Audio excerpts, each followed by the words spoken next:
mau menarik. Sebesar apa malaikat itu Pak Ustaz? Buka Quran. Uli ajnihatin, makhluk bersayap, masna 2, wa sulasa 3, wa ruba' 4. Dari satu sayap ke sayap yang satu, bainal masyriqi wal maghrib, antara timur dan barat. Makanya Nabi tidak pernah menengok Jibril dalam bentuk utuh di dunia. Kapan baru nampaknya Jibril itu dalam bentuk sempurna? Laqad ra'ahu nazlatan ukhra inda sidratil muntaha. Waktu Isra Mi'raj di sidratil muntaha. Kenapa waktu di dunia tak nampak bentuk utuh? Andai malaikat itu dalam bentuk fisik semen, bertulang, berdaging, berkulit, tak muat dunia ini hanya untuk Jibril alaihissalam. Maka dilihatnya dalam bentuk, Allah menunjukkan dalam bentuk cahaya, karena cahaya tidak mengambil tempat. Cahaya, cahaya, cahaya. Sebesar apapun cahaya di ruangan ini tidak mengambil tempat, karena cahaya bukan fisik. Malaikat seandainya turun dalam bentuk fisik, tak muat dunia ini. Malam Lailatul Qadar, qadar artinya sempit. Man qudira alaihi rizquhu, siapa yang disempitkan rezekinya. Qadar artinya sempit. Lailatul Qadar, malam yang sempit. Kenapa disebut sempit? Andai turun malaikat dalam bentuk batu kerikil, maka sempit dunia ini sampai kita tak bisa bergerak. Makanya pada pagi malam Lailatul Qadar itu cahaya matahari redup. Kenapa redup? Saking banyaknya cahaya malaikat yang turun. Salamun hiya hatta matla'il fajr. Tapi hadis ini tak bisa dipakai di Riau, karena 30 subuh, 30-30-nya redup. Bukan karena cahaya malaikat, asok. Bisa dipahami hadis itu kalah cahaya matahari karena cahaya malaikat. Kalau sudah masuk lampu sorot yang terang, maka kalahlah ini, redup ini kalau datang lampu sorot. Tala'al badru alaina, terbit cahaya bulan, fakhtafat minhul buduru. Tala'al badru alaina min saniyatil wada'.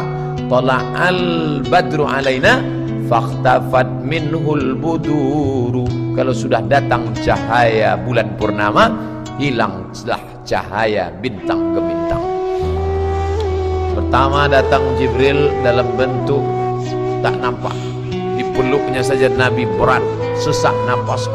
Ma'ana alai biqari, ma'ana ala bi, ma'ana biqari, ma'ana biqari, ma'ana biqari. Aku tak bisa baca, aku tak bisa baca. Sampai berat aku bernapas.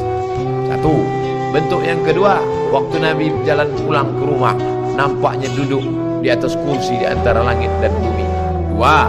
Yang ketiga, waktu dalam keadaan duduk berhadap-hadapan lututnya dengan lutut Nabi, rambutnya hitam, bajunya putih, bertanya tentang mahwal iman, mahwal Islam, mahwal ihsan. Dijawab Nabi, rupanya macam wajah Dihyah Al-Kalbi, sahabat Nabi. Tiga bentuk, tiga-tiganya tak sama. Baru nampaknya bentuk asli pada saat di Sidratul Muntaha. Buka surat An-Najm, begitu cerita tentang Isra dan Mi'raj. Nanti kata Ibrahim bin Adham, setelah engkau buat dosa-dosa, maksiat-maksiat, ja'at kal malaikah, datang malaikat kepadamu, litasukuka ilan nar, digiringnya engkau ke dalam neraka, fala tazhab, kuatkan kakimu, jangan ikut sama mereka. Kalau sanggup engkau kuat. Maka dari sekarang latihan memanglah memperkokoh kaki. Kira-kira kalau ditarik malaikat di sana, malaikat mau dia lawan, sama tuyul aja takut, malaikat mau dilawan. Malaikat itu sampai Umar bin Khattab pun tak tahu. Setelah pergi malaikat yang berambut hitam berbaju putih, lalu Nabi bertanya, tahu kalian siapa tadi yang datang? Tidak. Umar, Tahu engkau siapa tadi yang datang? Tidak. Jibril atakum yu'allimukum dinakum. Itu yang datang tadi, Jibril mengajarkan kalian tentang agama, tapi dia pura-pura bertanya. Pura-pura dia tak tahu. Setelah Nabi bagi tahu, yang tak tahu pun menjadi tahu. Itu salah satu cara mengajar orang dengan membuka pertanyaan. Makanya banyak jamaah, sebetulnya Pak Ustadz yang saya tanyakan tadi itu tahu saya itu. Nah, Pak tanya, saya mau nyindir kawan saya aja, nyindir pula. Bilanglah mau ngasih tahu. Jibril alaihissalam malaikat, manusia tak tahu kalau itu Jibril, tapi Lia Eden tahu itu Jibril. Dia mengaku katanya Jibril, Mikail, Israfil, Israel sudah turun ke rumahnya mengangkat dia menjadi nabi terakhir. Dan dia pula sudah dapat ilham bahwa Ahok itu titisan dua monyet. Dan dia minta supaya presiden menyiapkan bandara karena Jibril mau turun dari planet pakai UFO, kata dia. Orang begini dibela ini oleh human right. Ini nanti entah bagaimanalah malaikat maut menyentapkan nyawanya. Kalau engkau melakukan perbuatan dosa, datang nanti malaikat, la tazhab, jangan kau pergi bersama mereka. Sanggup tak?